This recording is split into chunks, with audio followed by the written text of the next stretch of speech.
การตีประสูตรแม่นไผบอกว่ามันมีกฎเกณฑ์ตายตัวขอยอยากให้แต่ละคนเบิ่งคลิปนี้ให้จบแล้วจะเข้าใจว่าเป็นหยังค่อยจึงเว้าแนวนี้ก่อนหน้าที่เหตุการณ์นั้นจะเกิดขึ้น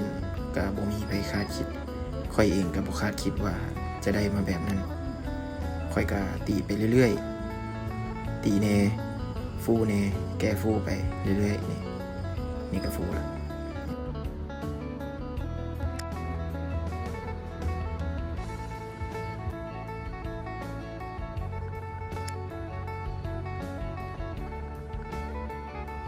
จังหวะนี้ก็เคาะป๊อปเปอร์เข้ามาเรื่อยๆจนเหตุการณ์นี้มันเกิดขึ้นจังหวะนี้พอดีหันไปเบิ่งหมู่แล้วก็เห็นว่าปลากัดเหยื่อแล้วเอิ้นใส่ว่ากัดแล้วคิปเปอร์ก็หยิบจกกระเป๋าแลนไปยังไงแลนไปจังหวะนี้คือพยายามไวที่สุดแล้วแลนไปหาเหยียบก้อนหินที่ว่ามันมั่นคงที่สุดแลนไปพยายามแลนซิ่งไปด้วยความไวจับคีเปอร์มานำแลนไปจังหวะนี้พลาดหน่อยหนึ่งเพราะว่าก้อนหินมันเปื้อนขี้ดินหน่อยหนึ่งแลนมาจังหวะนี้ตอนเห็นป่าก็คือทั้งตื่นเต้นแล้วก็ทั้งงงว่าได้เดี๋ยวใดแพ้ของแพ้เดี๋ยวสิเราให้ฟังว่าเราเห็นจังใดเราจึงได้ป่าตัวนี้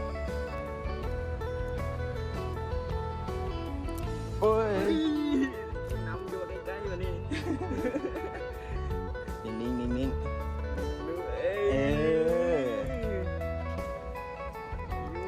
เรียบร้อยตัวแรกแหงหมานเอากล้องอีกเลยมาเนี่ยตามที่จานเพิ่นซี่ให้เบิ่งเลยว่าได้อยู่กองเหือป่าตัวนี้มันกินแนวนี้เนาะ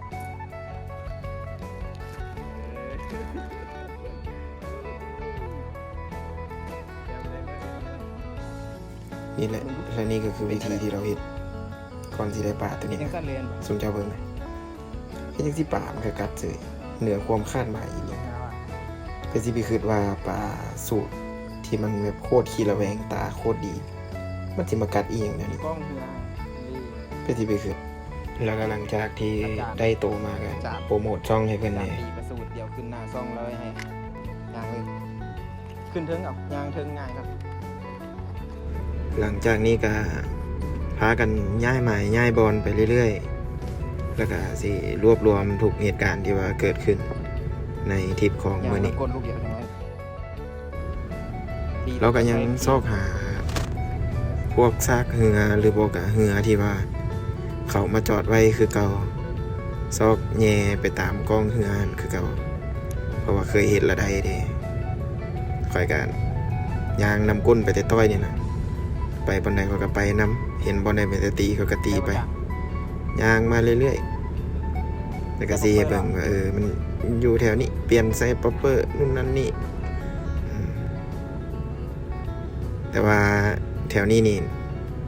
ตีค่อนข้างมีข้อจำกัดในหนึ่งก็คือมันมีสายผูกเหือแล้วก็เดตีไปจังหวะนี้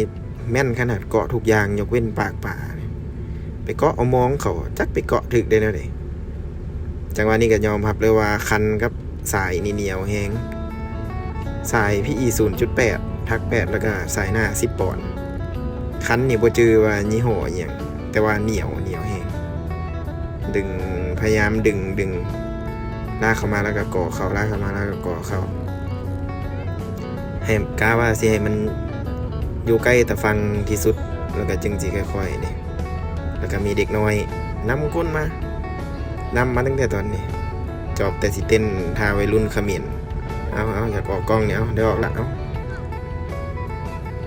เด็กน้อยสมัยนี้นี่แอคไปบาทนึงแอคซะได้ออกกล้องสมใจละแต่ว่าเล็กน้อยนี่ก็ถือว่าเขามีน้ำใจเขาอยากซอยเด้เขาอยากซอยเฮาจับซอยคนนู้นนั่นนี่แต่มิดกับบ่ได้อยากให้เขานั่นย่านว่ามันสิเกาะมือเขาแต่ว่าเบิ่งไปเบิ่งมาแล้วเฮ็ดคนเดียวคือสิบ่ไหวก็เลยให้เขาจับอันบอลขอมันไว้ ไอ้สิไปดึงเอง เด็กน้อยนี่คันบ่ติว่า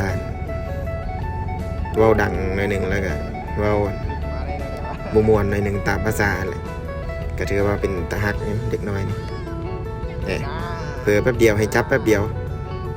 เฮ็ดสายฟูอีก ก็เฮ็ดท่วงยอกไปหน่อยหนึงหน้าเวอร์ไปหน่อยหนึงแต่ก็บ่ได้มีหยังตั้งยอกเขาซื่อๆหลังจากปลดเหยื่อมาได้ก็ย่างหนีซะพยายามย่างหนีก็ยังนำมาคือเก่านำมาเรื่อยๆตามติดชีวิตขนาดดื้ออีหลีเด็กน้อยแล้วก็จานเพิ่นมาซอกเหลี่ยมซอกมุมตีก็บ่เห็นทางลงมีแต่ป่าเลยย่างกลับขึ้นไปทางเก่าเพราะว่าห้อยป่าไปแถวนั้น ตอนนี้คือแบบมาฮอดจังหวะช่วงสุดท้ายของทริปแล้วก็เลยตีไปเรื่อยๆพอช่วงโมงนี้ป่ามันขึ้นกัดอยู่แถวแคมป์ตะลิงมีหลาย แต่ว่าจังใดก็บ่ได้จบการออกหมายมื้อนี้ไปก็มีเรื่องราวหลายอย่างเกิดขึ้นรวมๆแล้วก็เป็นเรื่องราวที่ดีถึงว่าเขาสิได้ป่าตัวเดียวอย่างน้อยก็ได้เรียนรู้ได้เจอมิตรภาพได้เจอสีสันในการออกหมายถึงว่ามื้อนี้สิได้ป่าตัวเดียวแต่ที่แน่ๆก็คือได้หอยยิ้มแล้วก็ความสุขกลับบ้านไปละหลังจากนี้ก็ขอขอบใจมันไปที่ว่าเบิ่งมาฮอดจนจบคลิปไผที่มาคอนเทนต์นี้ก็ฝากกดติดตามไว้ให้แน่เด้อทริปหน้าเจอกัน